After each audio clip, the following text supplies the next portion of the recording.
Hello friends, welcome back to my channel. तो आज हम बात करेंगे मिथिला आर्ट की तांत्रिक शैली के बारे में।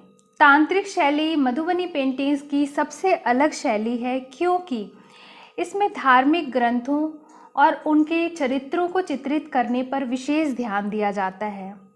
मिथिला समाज में आज भी ज़्यादातर संस्कार और पर्व त्योहार तंत्र पर आधारित होते हैं। यही कारण है कि इन अवसरों पर बनाए जाने वाले अरिपन और भूमि चित्र ज़्यादातर तांत्रिक चित्र होते हैं। मुंडन, उपनयन, विवाह वगैरह के अवसर पर बनाए जाने वाले चित्र तांत्रिक पौराणिक प्रसंगों पर आधारित होते हैं।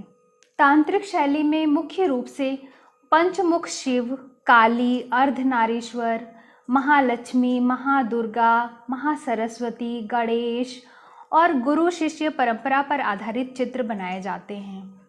इसी तरह से नैना योगिनी मैथिली समाज और मिथिला चित्रकला की जानी मानी तांत्रिक मांत्रिक शक्ति है और कोबरगर के चारों कोनों में इसकी उपस्थिति अनिवार्य होती है। ऐसा माना जाता है कि ये सभी संकटों से वर वधू की रक्षा करती है। तो ये कुछ इन्फॉर्मेशन है जो कि तांत्रिक शैली के बारे में है। फिर मिलूंगी आपसे और हम कोबर शैली के बारे में बात करेंगे। तो टिल देन, बाय बाय।